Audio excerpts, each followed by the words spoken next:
Hi hello నమస్తే welcome to mega 9 TV. నేను మీ జనని. బంగారం కొనాలనుకుంటున్నారా? అయితే మీకు ఇదే మంచి ఛాన్స్. మళ్ళీ రేట్లు పెరగక ముందే కొనండి. రికార్డు గరిష్టాల నుంచి దిగివచ్చిన బంగారం ధరలు ఇవాళ స్థిరంగా కొనసాగుతున్నాయి. అమెరికాలో అనిశ్చితి కారణంగా మళ్ళీ పెరిగే అవకాశాలు ఉన్నాయి. మరి ఈరోజు మార్చి 17వ తేదీన హైదరాబాద్ మార్కెట్లో బంగారం వెండి రేట్లు ఏ స్థాయిలో కొనసాగుతున్నాయో ఇప్పుడు మనం తెలుసుకుందాం. భారతీయులకు బంగారం అంటే ఎంతో ఇష్టం. అందులోనూ మహిళలకు ఇంకా ఇష్టం. పండుగలు, పర్వదినాలు, పెళ్లిళ్ళు అంటూ ప్రత్యేక దినాల్లో బంగారం కొనుగోలు చేస్తుంటారు. మహిళలు ఆభరణాలుగా ధరిస్తుంటారు. ఈ మధ్య కాలంలో అబ్బాయిలు కూడా బంగారు చైన్స్ అని, అలాగే బ్రేస్లెట్స్ అని వేసుకోవడానికి చాలా ఇష్టపడుతున్నారు. అలాగే సురక్షితమైన పెట్టుబడి సాధనంగా కూడా బంగారం మారడంతో ఏడాది పొడవునా పసిడి కొనుగోళ్లు భారీగా జరుగుతుంటాయి.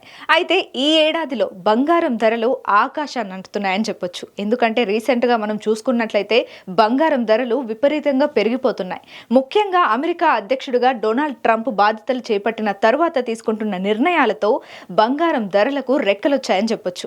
మార్చి 15వ తేదీన బంగారం ధర సరికొత్త రికార్డును నమోదు చేసింది. ఇవాళ అంటే మార్చి 17వ తేదీన కొనసాగుతోంది. అందుకే బంగారం కొనేందుకు ఇది మంచి అవకాశం అని చెప్పొచ్చు. మళ్ళీ రేట్లు పెరిగే అవకాశాలు కూడా ఉన్నాయి కాబట్టి ఎవరైనా కొనాలనుకుంటే ఇది మంచి టైం అని చెప్పొచ్చు. హైదరాబాద్ బులియన్ మార్కెట్ లో గోల్డ్ రేట్లు క్రితం రోజు స్వల్పంగా తగ్గగా ఇవాళ అదే రేటు వద్ద స్థిరంగా కొనసాగుతున్నాయి. ప్రస్తుతం 22 క్యారెట్ల గోల్డ్ రేటు 10 గ్రాములకు గాను 82,200 వద్ద ట్రేడ్ అవుతుంది. ఇక 24 క్యారెట్ల స్వచ్ఛమైన బంగారం ధర 89,670 వద్ద స్థిరంగా కొనసాగుతుంది.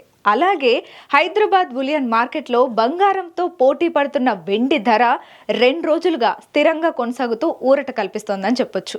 ఇవాళ హైదరాబాద్లో కిలో వెండి ధర రేట్ ఎంతంటే 1,12,000 వద్ద ట్రేడ్ అవుతోంది. అంతకుముందు వరుసగా 3 రోజుల్లోనే 5,000 పెరిగిన సంగతి మనకు తెలిసిందే.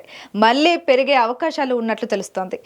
మరి బంగారం ఎవరైనా కొనాలనుకుంటే బంగారం ధరలు తక్కువగా ఉన్నాయి కాబట్టి ఈ రోజు అనుకూలంగా ఉంది కాబట్టి ఎవరైనా కొనాలనుకుంటే ఈ రోజు కొనుక్కోవచ్చు.